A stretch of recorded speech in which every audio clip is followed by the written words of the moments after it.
முதலாம் செய்தியிலே ஒரு ஓமை கதையை பற்றி படித்தோம். அதுல இருந்து உங்களுக்கு ஒரு சில கேள்வி. சரியா? ரெடியா? எல்லாரும் பசிக்க ஆரம்பிச்சா? சரி. ஓமை கதையிலே வருகிற மரம் யார்? ஓமை கதையிலே வர மரம் யார்? தைரியம் வச்சிருங்க. நம்ம தான் அந்த மரம். ஓமை கதையில் வருகிற தோட்டக்காரன் யார்? இயேசு சுவாமி. எஜமான் யார்? ஒரு வருடம் கழித்து மரம் வெட்டப்பட்டதா வெட்டப்படலையா? கரெக்டா சொல்லுங்க.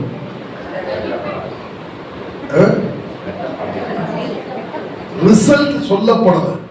அதான் கரெக்ட். என்னது? ரிசல்ட் தான் எனர்ஜி வெட்டி சொல்றாங்க. Result is untold. ரிசல்ட் சொல்லப்படல. ஏன்? நம்ம தான் அந்த மரம். நம்ம கனி கொடுத்தால் வெட்ட மாட்டார். கனி கொடுக்கல வெட்டும் காலம் வரும். யூதர்களை தேவன் கனிந்து விடுகிறார். ஆண்டவராகிய தேவன் யூதர்களை ஒரு விசேஷித்த நோக்கத்திற்காக அவர் தெரிந்து கொண்டார். எதற்காக அவர்களை தெரிந்து கொண்டார் அப்படிங்கிற காரணங்களையும், இந்த ஓமை கதை ஒரு கதையாக சொல்லப்பட்டிருந்தாலும் கேட்டு அதை புரிந்து கொள்ளாத போது அந்த கதையை அப்படியே நிஜ வாழ்க்கையில் நடக்கிற ஒரு காட்சியாகவும் அவர் காண்பித்தார். அதனால்தான் செயல் வடிவமாய் காட்டப்பட்ட ஓமை காட்சி அப்படின்னு பேரு. கதை சொல்ற மாதிரியே இருக்கும். எதுவும் இந்த கதையை இந்த காட்சி ஒரே மாட்டோம். அதையும் நம்ம இன்னைக்கு பார்க்க போறோம். சரி. ஆண்டவராகிய தேவன் இந்த யூதர்களுக்கு என்று ஒரு விசேஷித்த ஊழியத்தை கொடுத்திருந்தார். ஆண்டவராகிய இயேசுவானவர் இந்த பூமியிலே மனித அவதாரம் எடுத்து வந்து எந்த ஒரு ஊழியத்தை செய்ய வேண்டும் என்று பரலோகம் தீர்மானித்ததோ அந்த ஊழியத்தின் பிரதிநிதிகளாக இந்த யூதர்கள் இருக்க வேண்டும் என்று அவர் விரும்பினார். சரிங்களா? அப்போ அந்த பிரதிநிதித்துவ ஊழியத்தை அவர்கள் மறந்து போன போது, கனி கொடுக்காமல் தொடர்ந்து அவர்கள் வாழ்ந்த போது, தங்களுடைய ஆடம்பரங்களினாலும் சடங்காச்சார பிரமாணங்களினாலும் அவர்கள் மெய்யான தேவனை விட்டுவிட்டு, மேசியாவை விட்டுவிட்டு அவர்கள் வழிவிலகி சொன்ன போது, இயேசுவானவர் இந்த கதையை சொல்லி, இந்த கதையில வருகிற தோட்டக்காரன் மாதிரி நான் 3 வருஷம் ஓட என்ன பண்ணிட்டேன், பிரயாசப்பட்டுட்டேன், நீங்க கனி கொடுக்கல, ஆனாலும் இன்னொரு வருஷம் டைம் தர்றேன் அப்படிங்கும் போது அந்த 3 வருஷத்துக்கு அப்புறம் அந்த 4ஆம் வருஷத்துல 6ஆம் மாதத்தில் 3.5 ஆண்டு கால ஊழியம் செய்து இயேசு மரித்து போனார். யூதர்களுக்கு என்று ஒரு தவணையின் காலம் கொடுக்கப்பட்டது. அந்த தவணையின் காலம் கிறிஸ்துவுக்கு பின் 70 முடிந்தது. எருசலேம் ஆலயம் அழிக்கப்பட்ட போது, the destruction of Jerusalem, எருசலேம் அழிக்கப்பட்ட பொழுது யூதர்களுக்கான தவணையின் காலம் முடிவடைந்தது. அப்படித்தான் நமக்கும் தவணையின் காலம் உண்டு. ஆண்டவராகிய தேவனுடைய நியாய தீர்ப்பு நாடு முன்பு நாம் நல்லவர்களாக இருப்போம் என்று சொன்னார், நீதிமான்களாக இருப்போம் என்று சொன்னார், நம்மை பரலோகத்திற்கு எடுத்து சொல்வதற்கு அவர் இருக்கிறார். ஆனால் இந்த சபை தேவனுடைய குணத்தை பிரதிபலிக்கிற சபையாய் வாழ வேண்டும் என்று அவர் ஸ்தாபித்திருக்கிறார். சரி, எந்த நோக்கத்திற்காக இயேசுவானவர் மனித அவதாரம் எடுத்து வந்தார்? வாசிக்கிறவர்கள் சேர்ந்து ஏசாயா தீர்க்கதரிசி 61ஆம் அதிகாரம்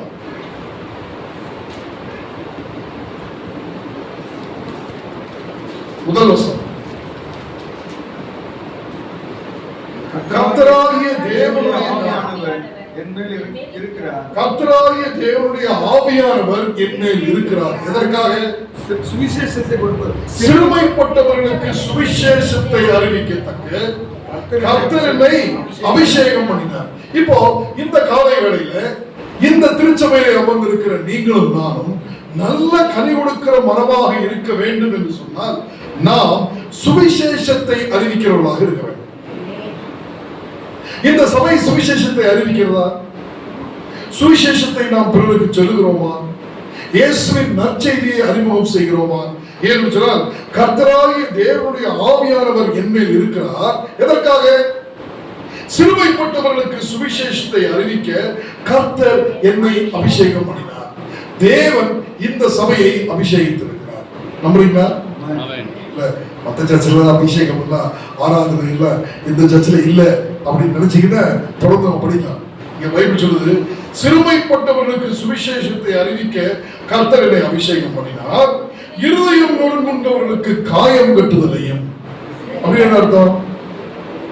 இருதயம் நொறுங்குண்டவர்களுக்கு காயம் அப்படின்னா ஒரு ஆஸ்பத்திரியில் அடிபட்டு வர்றவங்களுக்கு ஃபர்ஸ்ட் எய்ட் கொடுத்து ட்ரீட்மெண்ட் கொடுக்கிற மாதிரி இருதயத்தில் அடிபட்டவர்கள், வாழ்க்கையின் பிரச்சனை என்கிற சூழ்நிலைகளிலே அடிபட்டவர்களுக்கு சமாதானத்தின் வார்த்தையை சொல்லவும் ஆறுதலின் வார்த்தைகளை சொல்லி அவருடைய தேவைகளை சந்திக்கும்படியாக ஆண்டவர் இந்த சபையை அபிஷேகம் பண்ணினார். இந்த காலையிலே இந்த சர்ச்சில் அமர்ந்திருக்கிற நம்ம எல்லாரும் அபிஷேகம் பெற்றவர்களாக இருப்போம் என்று சொன்னார்.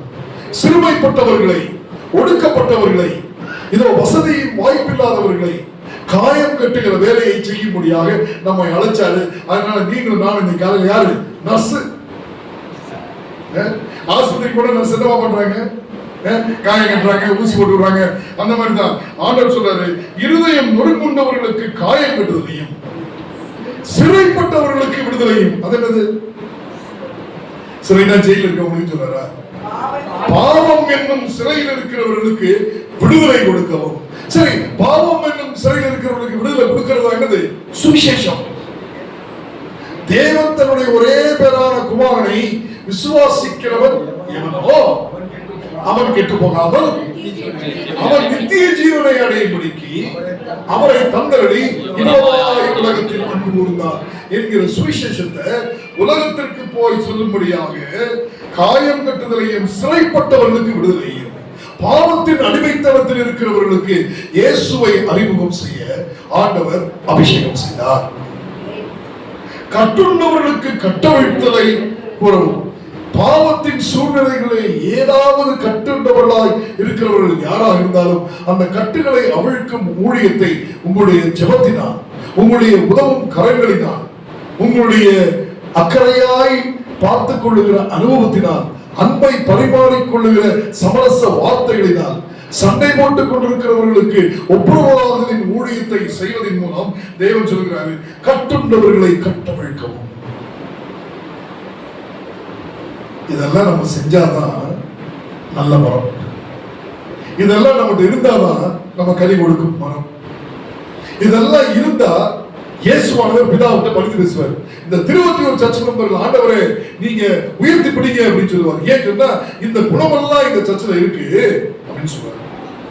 இரண்டாவது, கர்த்தருடைய அனுகிரக வருஷத்தையும் நம்முடைய தேவன் நீதியை சரி கட்டும் நாளையும் கூறவும். அப்படின்றது ஆண்டவராகிய இயேசு கிறிஸ்துவின் இரண்டாம் வருகையை பற்றி சொல்லும்படியாக ஒரு சபையை தேவன் அபிஷேகம் பண்ணினார். அதனாலதான் இந்த சர்ச்சுக்கு என்ன பேரு? அட்வென்டிஸ்ட். சர்ச்சோட பேர் என்ன? The Seventh Day Adventist சபை. என்ன? வாரத்தின் 7ஆம் நாளை ஓய்வு நாளாக ஆசரித்து இயேசுவின் வருகைக்காய் காத்திருந்து பிறரை இயேசுவின் வருகைக்கென்று ஆயத்தப்படுத்தும் சபை அப்படின்னு ஒரு சபை. அதனால சொல்லுது, கர்த்தருடைய அனுகிரக வருஷத்தையும் நம்முடைய தேவன் நீதியை சரி கட்டும் நாளை கூறவும், துயரப்பட்ட அனைவருக்கும் ஆறுதல் செய்யவும். அப்போ சபையினுடைய நோக்கம் வெறும் சுவிசேஷம் சொல்றது மாத்திரமல்ல, என்ன பண்ணணுமா? அனைவருக்கும் ஆறுதல் செய்யும்படியா சோசியல் சர்வீஸ். ஏழைகளும் எளியவர்களுமாய் இருக்கிற இவர்களுக்கு நீங்கள் எதை செய்தீர்களோ அதை எனக்கே செய்தீர்கள். அப்ப அதனால ஒரு சர்ச்சோட வேலை இருந்தா இந்த பகுதியில போய் என்ன பண்ணணும்? காயம் கட்டுதல், ஒப்புரவாதலின் ஊழியத்தை செய்தல், சண்டை சச்சரவுகள் நிரம்பி இருக்கிற குடும்பங்களில் சமாதானத்தை கொண்டு வருதல். இந்த மாதிரி ஊழியம் எல்லாம் நீங்க செஞ்சீங்கன்னு சொன்னா திருவொற்றியூர் சர்ச்சு அபிஷேகம் பெற்ற சர்ச்சு.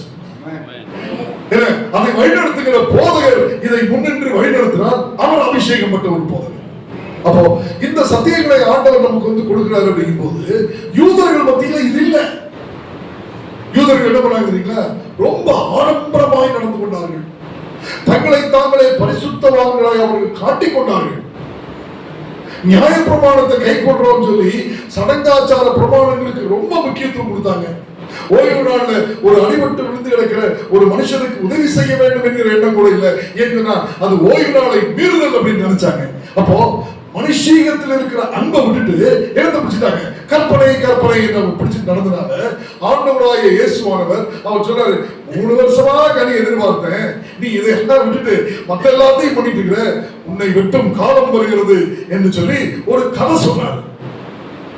இந்த கதையை ஜனங்கள் சரியாக புரிஞ்சுக்கல. 3ஆம் வசனம் தொடர்ந்து சொல்லுது, யூதர்களுடைய எதற்காக ஆண்டவர் யூதர்களை ஸ்தாபித்தார்? சீயோனிலே துயரப்பட்டவர்களை சீர்படுத்தவும், அவர்களுக்கு சாம்பல். சரி, இந்த துயரப்பட்டவர்களுக்கு ஆறுதல் செய்ய வேண்டும்ங்கிறது நம்முடைய கடமையா இல்லையா? ஜனன வீட்டிற்கு செல்வதை காட்டிலும் மரண வீட்டிற்கு செல்வது நல்லது அப்படிங்கிறாரு. அப்ப துக்கம் விசாரிக்கும் ஒன்று ஊழியம். அப்ப இந்த துக்கம் விசாரிக்கிறதுங்கிறது வந்து ஒருத்தர் இறந்து போனால்தான் துக்கம்ங்கிறது இல்லை. இப்ப நிறைய காரியங்கள் இருக்கு. ஒரு வீட்டுல வந்து கல்யாணம் நடக்கல, ரொம்ப போராடுறாங்க. கல்யாணம் ஆனவங்களுக்கு ஒரு குழந்தை பிறக்கல, போராடுறாங்க. ஒருத்தங்க ஆக்சிடென்ட் அடிபட்டு ஹாஸ்பிட்டல் இருக்கிறாங்க. இப்படிப்பட்ட அநேக துயரப்பட்டவர்களை சீர்படுத்தவும், இங்க பயன்படுத்தப்பட்டிருக்கிற வார்த்தை சீர்படுத்தவும். துயரப்பட்டவர்களுக்கு வெறும் ஆறுதல் சொல்றது மாத்திரம் இல்ல, அவர்களுக்கு தேவையான உதவிகளை செய்யும்படியாகவும் ஆண்டவர் சபையை ஸ்தாபித்தார். அப்ப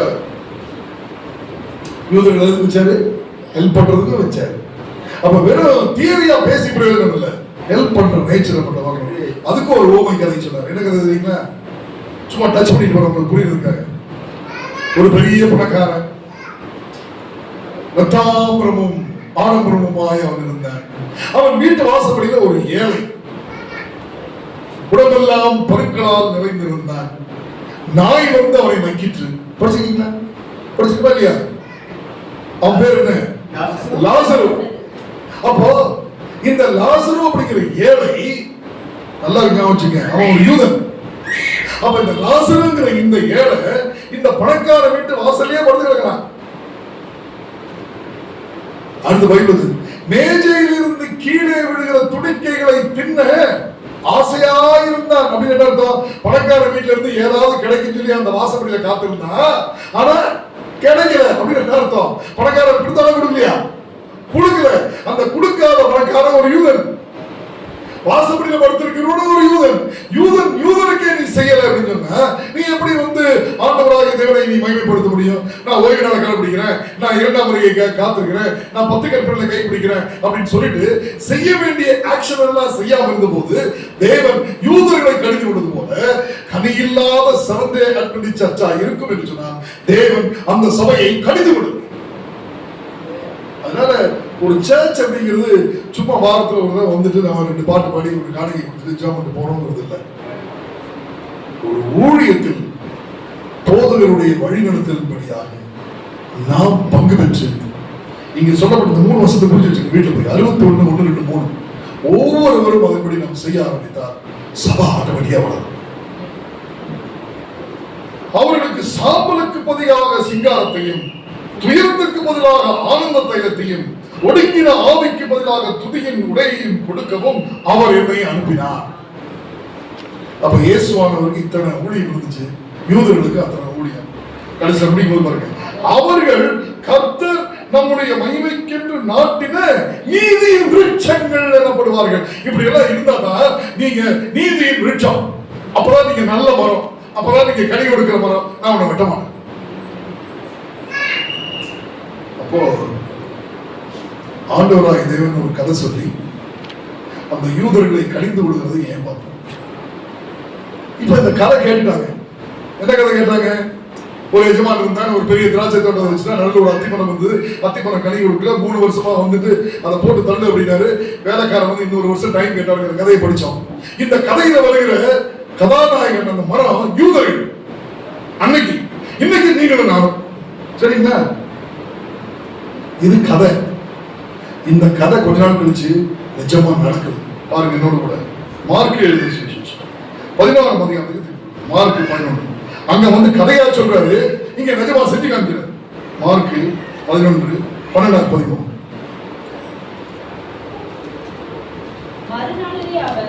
மறுநாளிலே அவர்கள் பெத்தானியாவில் இருந்து புறப்பட்டு வருகையில் அவர்கள் பசி உண்டாயிற்று. இயேசு சீஷர்களும் பெத்தானியிலிருந்து புறப்பட்டு வராங்க. நல்லா கவனிச்சுங்க. நான் முதலே சொன்னேன், ஓமை கதையில இருந்தது உலக தோற்றம் முதல் உண்டான மறைபொருள்களை வெளிப்படுத்துவது. அப்ப ஒரு ஓமை கதையை படிச்சு அதுல இருந்து நம்ம கண்டுபிடிச்சிட்டோம், அந்த மரம் என்கிற யூதனை வந்து ஆண்டவர் கடித்து விடுகிற கதை அது. இன்னைக்கு நிகழ்காலத்துல மரம் என்னும் உங்களை கதையும் கடித்து விடுகிற கதை. வெறும் கடிந்து விட்டு மட்டும் செய்யறாரு, ஒரு எச்சரிக்கை கொடுக்கிறாரு, நீ கடி கொடுத்தா அவரை விட்டு வைப்பா அப்படின்னு சொல்றாரு.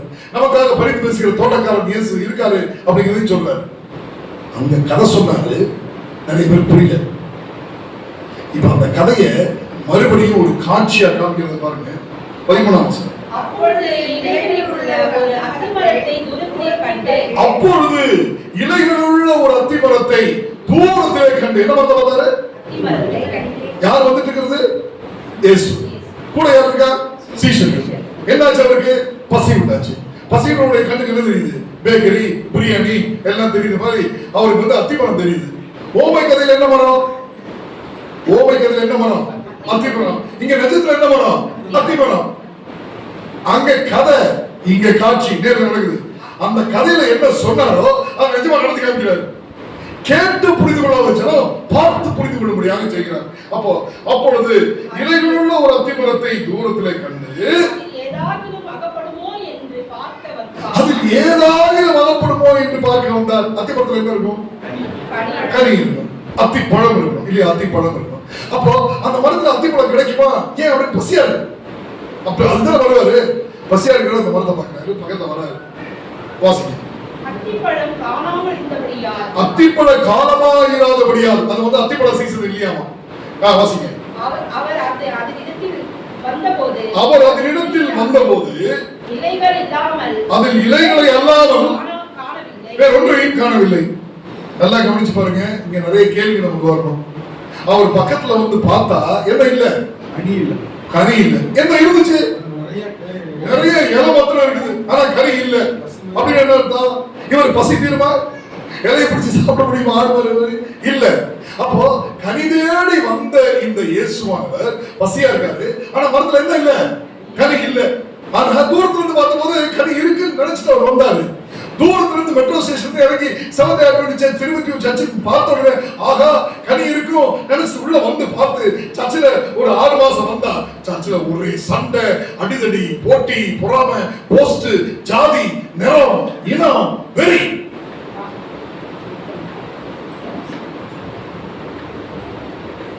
இந்த கனி இன்னைக்குமா? இதுக்கு போர்டே வைக்காம இருந்துக்கலாம்.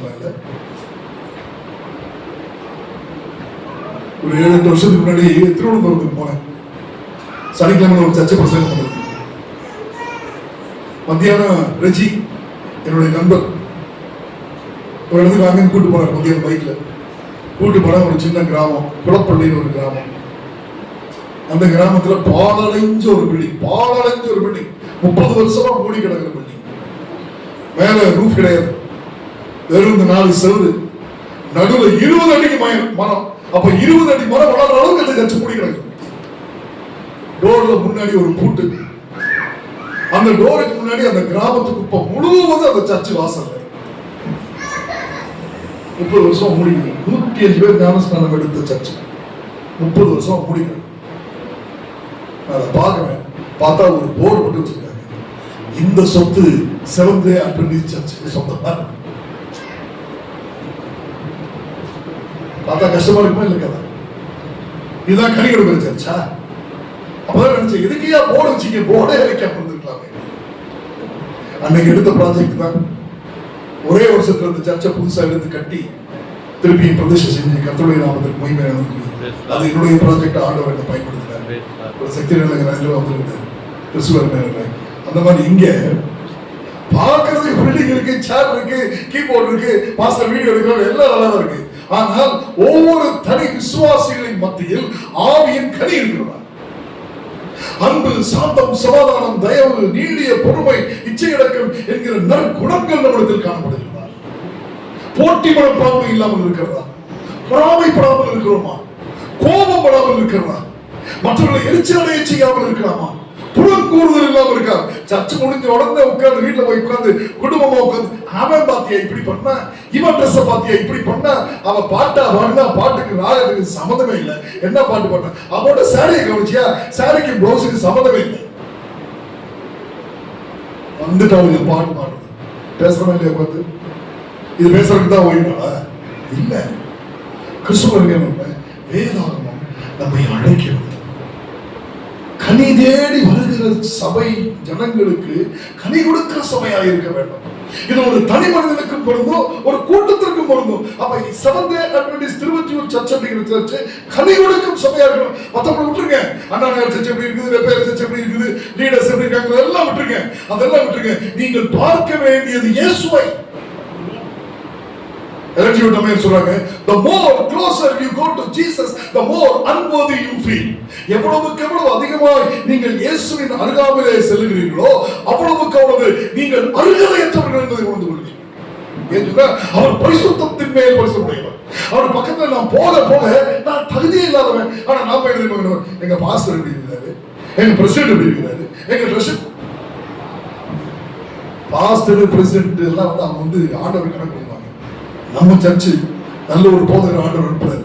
அவருக்கு சில விஷயம் இருக்கும், சில ட்ரீம் இருக்கும், இந்த சபை எப்படி எல்லாம் மேல கொண்டு வரணும் அப்படின்னு அநேக அபிப்பிராயங்கள் இருக்கும். அப்போ சர்ச்சா உட்கார்ந்து கலந்து ஆலோசனை, நீ விட்டு நான் விட்டு 2000 வருஷத்துல ஒரு கம்பெனியில ஜாயின் பண்ணேன், ஜிஎம்ஆ. அந்த கம்பெனியில வந்து 150 பேர் வேலை செய்யறாங்க. நான் தான் 2வது ஓனர், எம்டி எடுத்தது நான் 2வது நாள் மீட்டிங் எனக்கு அவருக்கும். இந்த 150 பேர் நடத்தி அந்த கம்பெனியுடைய சேல்ஸ் கூடுறது என்னுடைய வேலை. அப்ப நானும் அவரு ஒரு டேபிள் உட்கார்ந்து பேசுறோம். சேர்ந்து 2வது நாள் காலையில அவர் சொல்றாரு, அடுத்த வாரம் 7ஆம் தேதி 1ஆம் தேதி ஜாயின் பண்ணிருக்கேன், 7ஆம் தேதி 6 நாள்ல நீ சுவிட்சர்லாந்துக்கு போ, அங்க ஒரு ஃபேக்டரி இருக்கு, அந்த ஃபேக்டரியோட ஒரு டைய போட்டு நீ திரும்பி வா. நீ இதை மட்டும் பண்ணிட்டு அப்படின்னா நீ நானும் இனிமேல் இந்த கம்பெனில என்ன நடத்தணும் அப்படிங்கிறத நீ நானும் உட்கார்ந்து பேசுவோம். நான் சொல்றது நீ சொல்றது 2 பேரும் உட்கார்ந்து பேசுவோம். நீ சொல்றது எனக்கு ஓகே தான் ஓகே, நான் சொல்றது உனக்கு ஓகேனா ஓகே, உனக்கு எனக்கு ஓகே ஆகாது வேண்டாம், புரியுங்க உங்களுக்கு அப்படின்னு ஒரு தீர்மானத்தை எடுத்தோம் ஃபர்ஸ்ட். அப்புறம் நான் சுவிட்சர்லாந்து போயிட்டு வந்தா பெரிய வெற்றி, அதெல்லாம் வேற பண்ணுவோம்.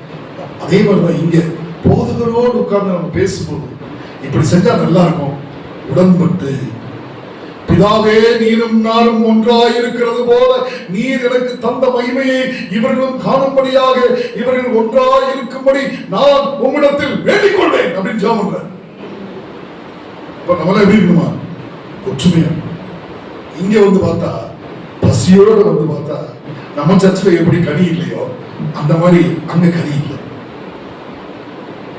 அடுத்த வருஷம் அப்பொழுது இயேசு அதை பார்த்து, இது முதல் ஒரு காலமும் ஒருவனும் உன்னிடத்தில் கனியை புசிக்க இருக்க கடவான் என்றார். அதை அவருடைய சீஷர்கள் கேட்டார்கள். இந்த இயேசு இந்த மரத்தை பார்த்து சபிக்கிறார். இந்த மரத்தை இப்ப உங்களுக்கு ஒரு கேள்வி, இயேசு செஞ்சது ரைட்டா தப்பா? இயேசு மரத்தை சபிக்கிறார். ஏன் சபிச்சாரு? கனி இல்ல, சபிச்சிட்டாரு. இப்ப நீங்க சொல்லுங்க, இயேசு செஞ்சது ரைட்டா தப்பா?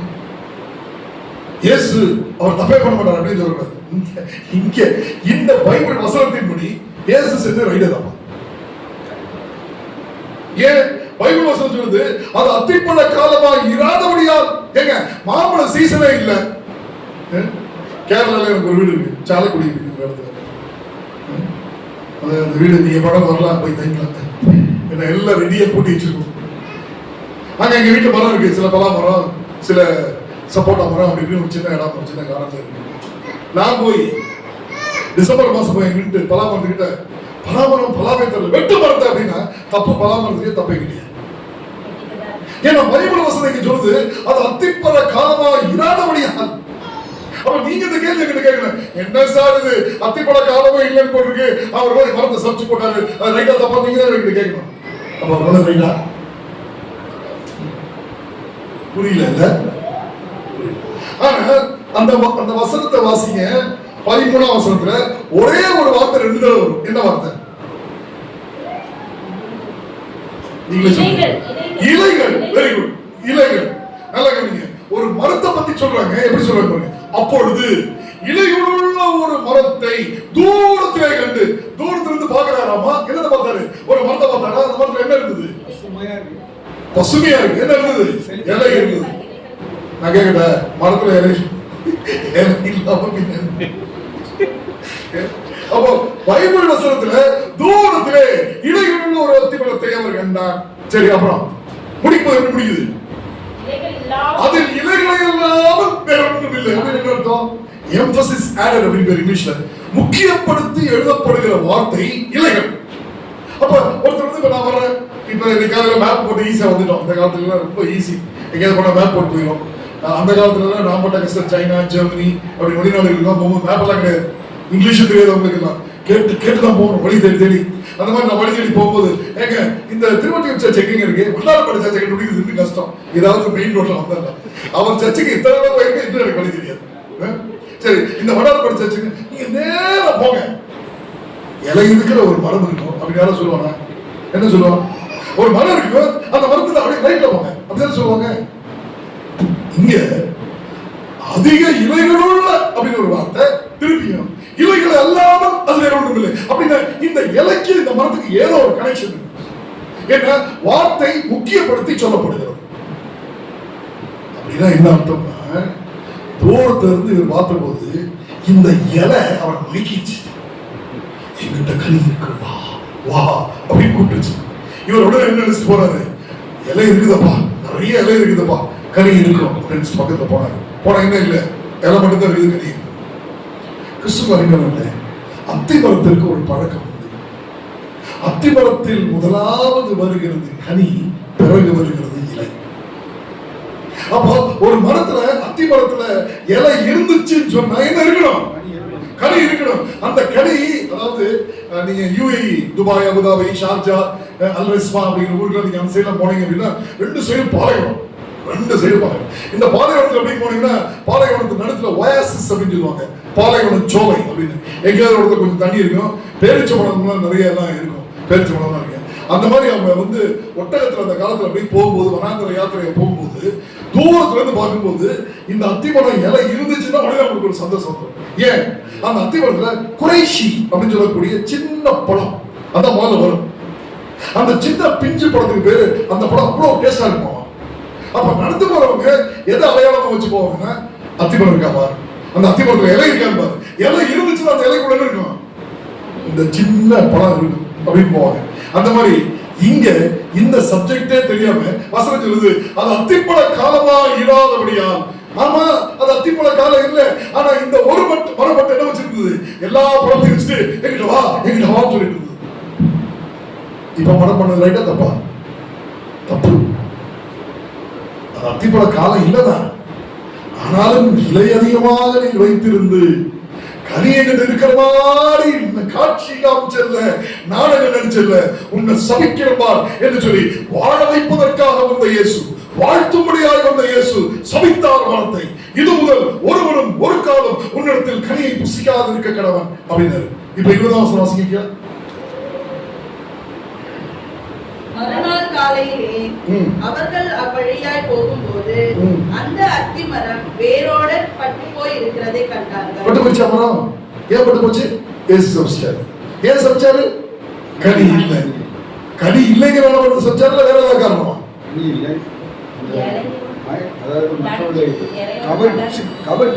கனி இருக்கு மாதிரி ஒரு தோற்றம். அப்போ கனி இருக்கிறது மாத்திர பிரச்சனை இல்லை, கனி இல்லாதது இருக்கிறது போல ஒரு காட்சி காமிச்சோம்ல, அதுதான் நம்ம, அதான் நம்ம. எல்லாம் சோட்டு கூட்டுல போட்டு ஜோசப் சார் பேக் எடுத்துட்டு மதுரை அப்படியே அமெரிக்கா, இங்கிலாந்து அப்படின்னு போய் அப்படி பிரசங்கெல்லாம் பண்ணிட்டு அவர் வர்றாரு. எல்லாம் நல்லா இருக்குது, ஆனா என்ன இல்லை, கனி இல்லை. ஒரு ரயில்வே லைன் ஒரு கியூல போகும்போது பொறுமை இல்லை, ரேஷன் கடையில கூட பொறுமை இல்லை. ஒரு பஸ்ல ஏறி சாதாரண போகும்போது ஒருத்தர் வயசான வந்தாங்க, ஐயோ அவங்க வயசானவங்களா இருக்காங்களே நம்ம இடம் கொடுப்போம் அப்படின்னு இடம் கொடுக்கறது இல்லை. ஐயோ நான் வந்து 7 மணி நேரம் உட்கார்ந்து போடுங்கள. வீட்டுல கணவன் மனைவி சண்டை போட்டு ஒரு சின்ன மாற்றத்துல இந்த மாதிரி என்ன பத்தி வேணா பேசு, எங்க அம்மா பத்தி பேச, காலி விட போய் காலி அப்படின்னு கோபம் தான் இல்லையா?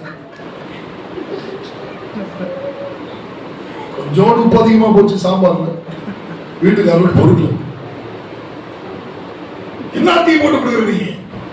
ஒரு டீல வந்து எனக்கு எந்த சக்கரைக்கு தெரியாது, இப்படிதான் சண்டை ஆரம்பம். இந்த tongue tongue tongue tongue popcorn மாதிரி வெடிச்சு வெடிச்சு வந்து ஒரு ஸ்டேஜ் வந்து இவர் சொல்லிடுவாரு, இந்த மாதிரி உன்னை சொல்லி குத்தமில்ல, உங்க அம்மா உங்களுக்கு நல்லா ட்ரைனிங் கொடுக்கல அப்படின்னு சொன்னேன். அது வரைக்கும் சும்மா இருந்த அம்மா உடனே ஒரு கரண்டி எடுத்து, இந்த பாருங்க என்ன பத்தி சொல்லுங்க, எங்க அம்மா பத்தி சொல்லுங்க, காலி. வீட்டுல நடக்குதா?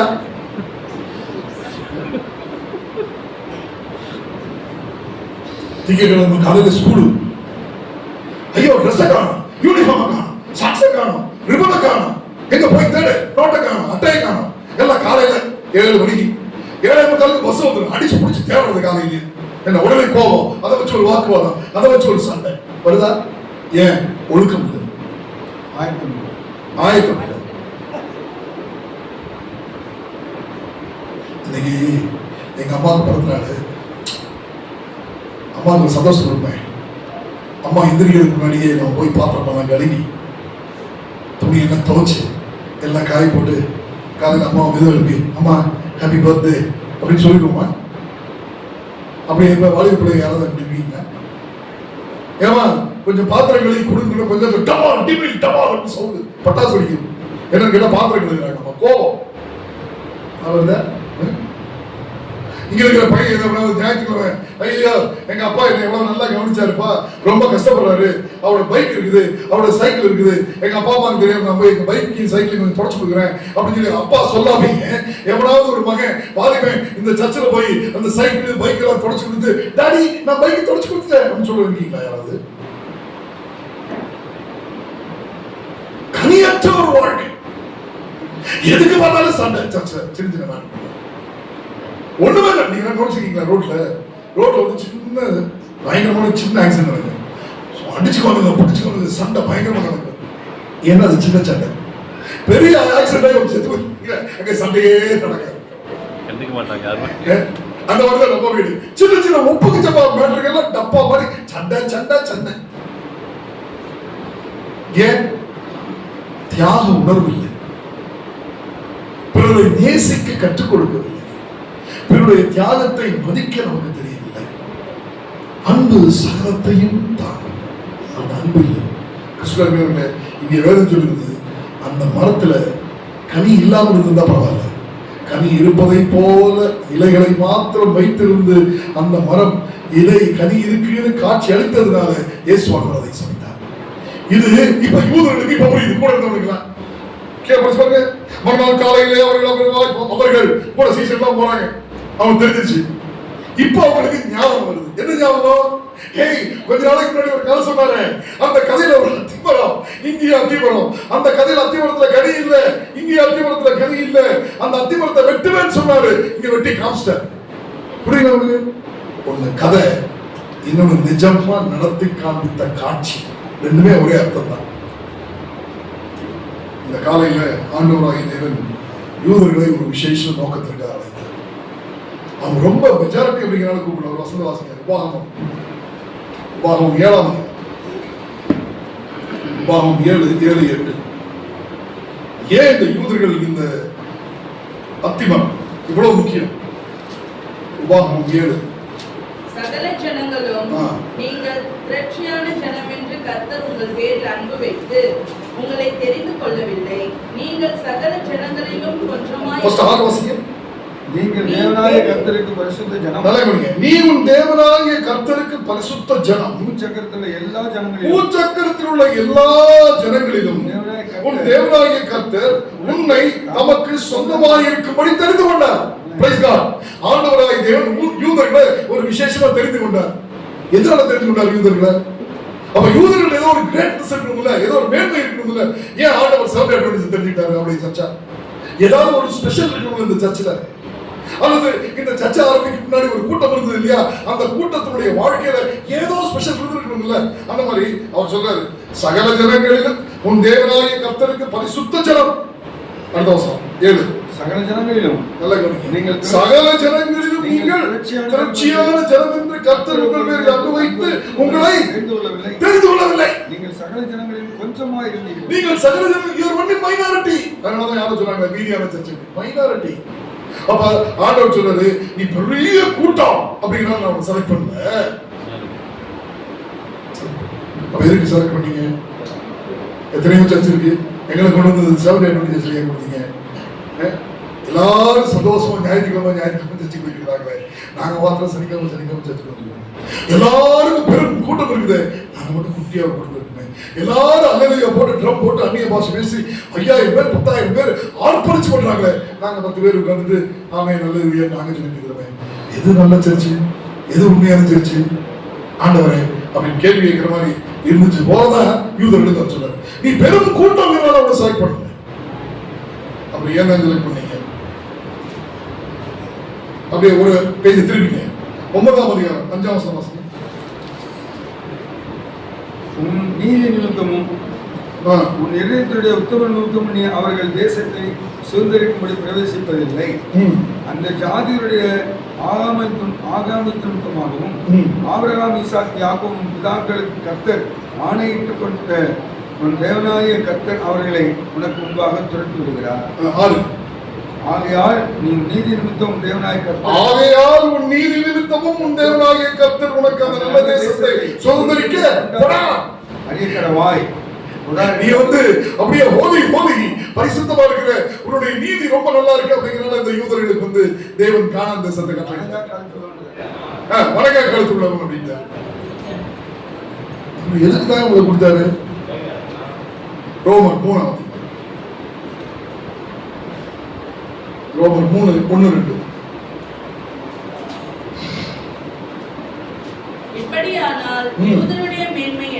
இப்படியானால் யூதனுடைய மேன்மை என்ன? என்ன இருக்கு special? What is so special about யூதன்? இப்போ நம்ம ஒரு கேள்வி கேட்கலாம். இப்போ என் ஃப்ரெண்ட்ஸ் வந்து நான் போய் பேசும்போது கேட்பாங்க, என்ன அப்படி என்ன ஸ்பெஷல் 720ஸ்ல கேட்கலாங்களா? என்ன ஸ்பெஷல் 720ஸ்ல? ஆதலால் என்ன போடுங்க வாசி. இப்படியானால் யூதனுடைய மேன்மை என்ன? விருத்த சேதனத்தினால் பிரயோஜனம் என்ன? நாங்கெல்லாம் சர்க்கம்சைஸ், நாங்கெல்லாம் விருத்த சேதனம் பண்ணிருக்கோம் அப்படிங்கறனால என்ன மேன்மை? பெரிய கிரேட்டா நீங்க? ஆண்டவர் யூதர்களை பார்த்து சொல்றாரு, நீங்க எல்லாம் சரிக்கிழமை ஓய்வு கை போட்டு நீங்க கிரேட்டா?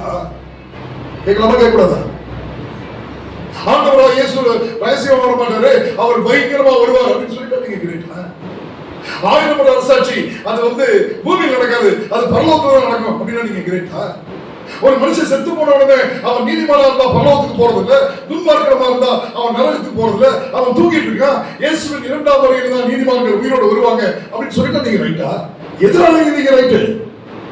யூதன் நம்பிக்கையில என்ன மேன்மை? சவுண்டே அப்படின்னு சொல்றதுனால என்ன மேன்மை? விருத்த சேதனம் பண்ணியிருக்கான், என்ன மேன்மை? சந்தோஷம். அது எவ்விதத்திலும் மிகுதியாய் இருக்கிறது. ஏன்? தேவனுடைய வாக்கியங்கள் அவர்களிடத்தில் ஒப்புவிக்கப்பட்டது விசேஷித்த மேன்மையாமே. அப்படின்னு என்ன அர்த்தம்? அங்க பயன்படுத்தப்பட்டிருக்கிற வார்த்தை தேவனுடைய வாக்கியங்கள் தமிழ்ல போட்டாங்க. ஆக்சுவலா போடணும், தேவனுடைய 10 கற்பனைகள் போடணும். English the oracles of God. அப்ப ஆண்டவரா பார்த்து இந்த யூதர்களுடைய கரங்களில் 10 கற்பனைகள் என்கிற தேவ குணத்தை கொடுத்ததுனாலதான் யூத பெரியவன். அதை இன்னும் ரொம்ப டீட்டெயிலா படிக்கணும். இன்னொரு வசனம் வாசிக்கலாம். ரோமர் 2ஆம் அதிகாரம் பாருங்க. ரோமர் 2:17-20 வரை கூட வாசிக்கலாம். நீ யூதர் என்று பெயர் பெற்று நியாயப்பிரமாணத்தின் மேல் பற்றுதலாய் இருந்து தேவனை குறித்து மேன்மை பாராட்டி நியாயப்பிரமாணத்தினால் உபதேசிக்கப்பட்டவனாய் அவருடைய சித்தத்தை அறிந்து நன்மை தீமை என்று வகை இருக்கிறாயே. நிறைய வசனங்கள் இருக்கு. ரோமர் 3:1-2 நம்ம வாசிட்டோம். இன்னும் லேவியராகமம் 19:2 நிறைய வசனங்கள் இருக்கு. இந்த வசனங்கள்லாம் நீங்க படிச்சீங்கன்னா ஆண்டவராகிய தேவன் இந்த யூதர்களை விசேஷமாக அவர் அழைத்து அவருடைய கரங்களிலே தன்னுடைய குணம் என்னும் 10 கற்பனைகளை கொடுத்தார். அதனாலதான் அவர் விசேஷத்தை இந்த காலையில ஆண்டவராகிய தேவன் அன்னைக்கு யூதர்களை அழைத்து 10 கற்பனைகள் கொடுத்தது போல இந்த சர்ச்சை அவரை கூப்பிட்டு இந்த சர்ச்சுடைய கரங்களை 10 கற்பனை கொடுத்து 10 வேணும் அப்படின்னு விவாதத்தை சொல்லு. உடன்படிக்கை பெட்டி வேணும், அந்த உடன்படிக்கை பெட்டிக்கு உள்ள இருக்கிற 10 கற்பனை வேணும் சொல்லு. சுவிசேஷத்தை சொல்லு. சுவிசேஷத்தோட இதோ சீர் செய்யும் பணியை செய், சேவை செய். சொல்றாங்க, no one can live the law of God without ministering to others. பிறருக்கு சேவை செய்யாமல் ஒருவனும் தேவனுடைய 10 பிரமாணங்களின்படி நடக்க முடியாது. அப்ப சேவை என்பது இந்த சபையோட குவாலிட்டி, அது ஒரு கேரக்டரா மாறும். கிறிஸ்துவ அருமையானவர்களே, ஆக இயேசுவானவர் அந்த மரத்தை சபித்த பொழுது கூட இருந்த யூதர்களுக்கு தெரிஞ்சுச்சு. அப்பா அன்னைக்கு கதை சொன்னாரு, அந்த கதையில அத்திமரம் தான், அதுல கனி இல்லை அப்படின்னு வெட்டி போடுவேன், கனி கொடுத்தால் வெட்ட மாட்டேன், கனி கொடுத்தால் வெட்டா விட்டுருவேன், கனி கொடுக்கல வெட்டி போடுவேங்கிற மாதிரி ஒரு கதை சொல்லி இன்னும் 1 வருஷம் அப்படின்னு சொன்னாரு. இப்ப 6 மாசம் ஆக போகுது. நம்ம கனி கொடுக்கிறோமா, நம்ம கனி கொடுக்கலையா அப்படிங்கிறது புரிய வைக்கிறதுக்கு ஒரு நிஜ அத்திமரம் அந்த அத்திமரத்தில் கனி இல்லாத ஒரு சூழ்நிலை, அதை வெட்டி காண்பிக்கிற ஒரு சூழ்நிலை. ஒன்று கதை, ஒன்று காட்சி. ஆனால் அடுத்த ரெண்டு ஒன்றுதான். இந்த காலையில இந்த ஆலயத்திலே உபவாச ஜெபத்திற்காக கடந்து கொண்டிருக்கிற நம்முடைய வாழ்க்கையை உய்த்து ஆராய்ந்து பார்த்து, ஆண்டவரே நான் கனி கொடுக்கிறவனா இருக்கேன், என்னை வெட்டிடுவீங்களா? என்னை வெட்டுறதுக்காகவா நீங்க உங்களுடைய ஜீவனை கொடுத்தீங்க? எப்படியாவது என்னை நற்பணியிலே மாற்றி எனக்கு தேவையான உதவிகளை எல்லாம் செய்து நல்ல குணத்தோடு வாழும்படியாகத்தானே என்னை கூப்பிட்டீங்க. அது என்னால் முடியல இயேசுசாமி. இந்த நாள்ல இந்த ஜெபங்களில நாங்கள் பங்கு கொண்டு உங்களிடமிருந்து அந்த வல்லமையை பெற்று நாங்கள் புதியவர்களாய் நல்லவர்களாய் கனி கொடுக்கிறவர்களாய் வாழ எங்களுக்கு உதவி செய்யும். நம்முடைய குடும்பங்களில் போய் கேட்டால் தான் தெரியும். இங்கே பார்த்தா நம்ம எல்லாம் நல்லா தான் தெரியும். அதனாலதான் நம்முடைய தீர்க்கதரிசி அம்மையார் சொல்றாங்க, if you want to be a saint in heaven, you need to be a saint in your home. பரலோகத்தில் நீ ஒரு பரிசுத்தவானாய் நீதிமானாய் இருக்கணும்னா முதல்ல உன்னுடைய வீட்டில் நீ ஒரு நீதிமானாய் இருக்கிறீங்க. உங்க வீட்டில் உங்க வைஃப் கேட்டாதான் தெரியும் நம்ம தான் எப்படி கணவர்கள் நீ வைஃப் எல்லாம் எப்படி. ஆனா சர்ச்சில் நம்ம எல்லாம் என்ன பண்ணிட்டு இருக்கோம்? எல்லாம் வெள்ளையடிக்கப்பட்ட கல்லறைகள். அதனாலதான் இயேசுவானவர் மறுபடியும் கடிந்து கொடுக்கிறார். இதோ இலை இருக்கு, கனி இல்லை. இன்னைக்கு நாம வெளியரங்கமாக கனி கொடுக்கிற பிள்ளைகளை போல உட்கார்ந்து இருக்கிறோம். ஆனா கனி இல்லை. ஆனால் நம்பிக்கையோடு இந்த செய்தியை முடிக்கிறோம். அந்த நம்பிக்கை அடிக்கடி நீர் வாய்ச்சி இரவும் பகலும் நான் உன்னை பாதுகாத்து உன்னுடைய கலையை எடுத்து உனக்காக பிதாவினிடத்தில் பரிந்து பேசுகிற இயேசு என்னும் தோட்டக்காரர் இருக்கிறார். Praise God. அந்த தோட்டக்காரன் இயேசு. மதியானம் அந்த இயேசு என்னும் தோட்டக்காரனோடு சேர்ந்து ஒரு புதிய வாழ்க்கையை வாழ்ந்து கனி கொடுக்கிறவனாக நான் இருக்க வேண்டும் என்று நீங்கள் தீர்மானம் செய்தார். நாம் எழுந்து நிற்போம். நம்முடைய கிருபையினாலும் இரக்கத்தினாலும் நாம் ஒரு ஜெபத்தை செய்யும்படியாக காத்திருக்கிறோம். கர்த்தராகிய ஆண்டவர் அதற்கு நீர் பாய்ச்சுவார், களையை எடுத்து போடுவார், போடுவார், இரவும் பகலும் அதை பாதுகாப்பார். அந்த இயேசு இன்று உங்களையும் என்னையும் அழைக்கிறார். கர்த்தாவே, நான் கற்றுக்கொண்ட இந்த 2 பாடங்களின் மூலமாய் நான் கனியற்றவனாக இருக்கிறேன். என்னை வெட்டிடாதீங்க ஆண்டவரே, என்னை வெட்டிடாதீங்க. எப்படியாவது நாங்கள் உங்களுடைய சமூகத்தில் கனி கொடுக்கிற மூலமாய் இருக்கும்படி எங்க குணத்தை கொஞ்சம் கொஞ்சமா மாற்றுங்க. எங்களுடைய கோபத்தை எடுத்து போடுங்க. எங்களுடைய பொறாமையின் குணத்தை எடுத்து போடுங்க. புறம் கூறுதலை எடுத்து போடுங்க. ஒரு சிம்பிளான ஒரு வாழ்க்கையை கொடுங்க. ஹியூமனிட்டி, தாழ்மையை எங்களுக்கு தாங்க. பொறுமை என்கிற பெரும் பாவத்தை எங்களுக்கு நன்றி போடுங்க. அப்படிப்பட்ட சூழ்நிலையில ஆண்டவர் இலை அல்ல, கனியை அவர் பார்ப்பார். அந்த கனியினாலே அவர் அட்ராக்ட் ஆகி வருவார். அந்த கனி கொடுக்கிற சமயம் திருவொற்றியூர்னா வெளியிருக்கவங்க வருவாங்க. போர்டு பார்த்து இல்லை, கனியை பார்த்து. அப்படிப்பட்ட சூழ்நிலைக்காய் நாம் கர்த்தரை ஸ்தோத்திரிக்கிறோம், ஜெபம் செய்வோம். கிருபையும் இரக்கமுள்ள ஆண்டவரே, இந்த மதியான வேளையிலே இந்த திருச்சபையிலிருந்து அத்திமரத்தின் 2 பகுதிகளை நாங்கள் படித்திருக்கிறோம். ஒன்று கதை, இன்னொன்று காட்சி. இரண்டிலுமே சொல்லப்பட்ட கரு ஒன்றுதான். கனி கொடுக்காத மரம் வெட்டப்படும். நம்பிக்கையற்றவர்களாக பயத்தோடு, ஐயோ எங்கள் தேவன் எங்களை விட்டு விடுவாரே என்று பயந்து செல்வதற்காக சொல்லப்பட்ட கதை அல்ல. வெட்டிவிடும் சூழ்நிலையிலே இந்த காலையிலே இங்கே வந்திருந்தாலும் எங்களை வெட்டி விடாமல் இருப்பதற்கு, கனி கொடுக்க செய்வதற்கு தோட்டக்காரனாகிய இயேசு பெரும் பாடுபடுகிறார் என்கிற விசுவாசத்திற்கு, அவர் அந்த ஊழியத்தை அவர் செய்கிறார் என்கிற புரிதலுக்காக நாங்கள் நன்றி. இந்த புரிதலோடு எங்களுடைய வீடுகளுக்கு நாங்கள் சொல்ல வேண்டும் என்று விரும்புகிறோம். எங்களுடைய குறைகளினால் எங்களை தூக்கி போடுகிறவர் அல்ல. எங்களுடைய குறைகளை மாற்றி எங்களை கனி கொடுக்க செய்து பிதாவின் எதிர்பார்ப்பை நிறைவேற்றுகிற ஒரு தோட்டக்காரனாக எங்களோடு கூட சேர்ந்து அவர் பயணிக்கிறார். அந்த பயணிக்கிற அந்த தோட்டக்காரன் இயேசு எங்கள் நிச்சயத்திற்காக நன்றி. அவர் எங்களை மாற்றுவார், எங்களுடைய குணங்களை மாற்றுவார், கனிகளை எங்களுக்கு தருவார். அவர் எங்களை சுற்றிலும் எருபோடுவார், கலைகளை எங்களிடமிருந்து எடுப்பார். இதோ எங்களை வேலி அடைத்து 24 மணி நேரம் அவர் எங்களை பாதுகாப்பார். அந்த இயேசு என்கிறவர் எங்களோடு கூட இந்த நாட்களில் அவர் பயணப்பட போகிறார். நாங்களும் அவர் ஒருவரை ஒருவர் நேசிக்க ஆரம்பிக்கிறோம். மனத்திற்காக அந்த தோட்டக்காரன் செய்கிற எல்லா வேலைகளிலும் இருந்து மனத்திற்கு தேவையான சக்தியை புரிந்து கொள்கிறோம். புரிந்து கொண்டு ஒவ்வொரு கிளைகளுக்கும் அந்த சக்தியை நாங்கள் கொடுக்கும் பொழுது அது கனி கொடுக்க ஆரம்பிக்கிறது. வெளியே இருந்து வருகிறவர்கள் அந்த கனியை எடுத்து புசிக்கும் பொழுது இது மதுரமாய் இருக்கிறதே என்று சொல்லும் பொழுது அந்த மதுரம் மரத்தினால் மாத்திரம் வந்ததல்ல, தோட்டக்காரரின் மூலமாய் அது வந்தது என்பதை உணர்ந்து இயேசுவை உயர்த்தி பிடிக்க எங்களுக்கு பரிசு. கர்த்தாவே உமக்கு நன்றி ஆண்டவரே. சிறு கதைகளின் மூலமாய் மகத்துவமான ரகசியங்களை எங்களுக்கு வெளிப்படுத்துவதற்காக நன்றி. அந்த யூதர்களைப் போல நாங்கள் இருந்து விடாமல் ஏதோ விருத்த சத்திரத்தினால் என்று மேன்மை, அதே போலதான் நாங்களும் ஒரு சில கொள்கைகளை பிடித்துக் கொண்டு அதை நேர்மையாய் நினைத்துக் கொண்டிருக்கிற இந்த காலங்களிலே உடைய ஆவியின் கனியாகிய அன்பை எங்களுக்கு தாரும். கர்த்தாவை வந்திருக்கிற எல்லாரையும் ஆசீர்வதிங்க. எல்லாருக்கும் தேவைகள் உண்டு. அந்த தேவைகளை எல்லாம் பட்டியல் போட்டு உடைய சமூகத்திலே கேட்காமலேயே நீர் எங்களுக்கு என்ன தேவை என்று அறிந்திருக்கிறீர்கள்.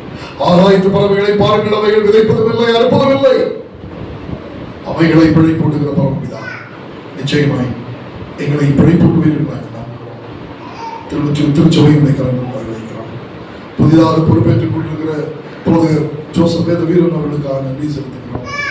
அவருக்கு ஏற்பட்டிருக்கிற பாடம், இந்த சபையை முன்னின்று நடத்த வேண்டும் என்கிற அவருடைய தீர்மானம், அவருடைய ஐடியாஸ், அவருடைய பிளான் எல்லாவற்றிலும் உடைய கிருபை இருக்கட்டும். கர்த்தாவே, வழிகளை சொல்லிக் கொடுக்கிறவர் நீ, கைபிடித்து வழிநடத்தி போகிறவரும் நீ, அதற்கு தேவையான எல்லா சத்துவங்களையும் தருகிறவரும் நீ, எல்லாவற்றிலும் நீர் முன்கூடியாக இருந்து அவரை வழிநடத்தக்கூடியாக வேண்டிக் கொள்கிறோம். அவருடைய குடும்பத்தை ஆசிரியர் எங்களோடு இருக்கிற எல்லா விசுவாச பிள்ளைகள் அவருடைய குடும்பங்களுக்காக உண்மை ஸ்தோத்திரிக்கிறோம். படிக்கிற பிள்ளைகளோடு இருக்கட்டும். புதிய வகுப்பிலே சேர்ந்தவர்களுக்காக நன்றி. இந்த சிறு குழந்தைகளை கையிலே வைத்திருக்கிறவர்களுக்காக நன்றி. வாலிப பிராயத்தில் இருக்கிற பிள்ளைகளுக்காக நன்றி. குழந்தை பாக்கியத்திற்காக பேர்காலத்திற்காக காத்திருக்கிறவர்களுக்காக நன்றி. ஆண்டவரே, வேலையில்லா கஷ்டங்களோடு போராடுகிறவர்களுக்கு நீர் உதவி செய்ய போவதற்காக நன்றி. என்னை நோக்கி கூப்பிடு, நான் உனக்கு மறு உத்தரவாக சொல்லி உனக்கு தெரியாததும் எட்டாவதுமான காரியங்களை நான் வழங்க செய்வேன் என்று சொல்லி எங்களை வழி நடத்துவேன். ஏனென்று சொன்னால் நீ வழி நடத்தும் வல்ல தேவன் நீ. அருமையான சக்தி நாங்களுக்காக ஸ்தோத்திரிக்கிறோம். திருச்சபை மீது ஊழியர்கள் மீது வைத்துள்ள பற்றுக்காய் வந்து ஒருவேளை அநேக விருந்தினர்கள் இந்த காலையில் வந்திருக்கலாம். அவர்களையும் கர்த்தர் நீ தொழுகிறாக. கண்ணீரோடும் கவலையோடும் சோதனைகளோடும் மனபாரங்களோடும் வந்திருக்கிறவர்கள் இந்த நாளிலே இயேசுவின் சமாதானத்தினாலே நிறைந்து கடந்து செல்லட்டும். இயேசு என் பரிகாரி என்கிற வாக்குத்தத்தங்களை நினைவு கூறட்டும். அடியனுக்காக, அடியனுடைய சகோதரர்களுக்கு கர்த்ததாமே எல்லா தேவைகளையும் சுகத்தையும் பலத்தையும் மட்டுமாய் தந்திருக்கிறேன். உபதேசிக்கிற நாங்கள் வீணாய் போய்விடாதபடி கர்த்தாவே எங்களையும் சரிவர உடைய பாதங்களில் திருப்புப்படியாக வேண்டிக் கொள்கிறோம். உடைய ஏராளமான கிருபைகளுக்கு நன்றி செலுத்தி இந்த திருச்சபையை இயேசுவின் நாமத்திலே வாழ்த்தி நாங்கள் இங்கிருந்து கடந்து செல்லும் பொழுது பரலோகத்தின் தேவனுடைய சமூகம் என்றென்று இவர்களோடு இருப்பதாக. ஏனென்று சொன்னால் அந்த ஆண்டவராய் இயேசுவின் கல்வாரி ரத்தத்தினாலே பிதாவை நோக்கி ஜெபிக்கிற இந்த ஜெபத்தை இயேசுவின் நாமத்தில் ஜெபிக்கிறோம் நல்ல பிதாவே. ஆமென், ஆமென்.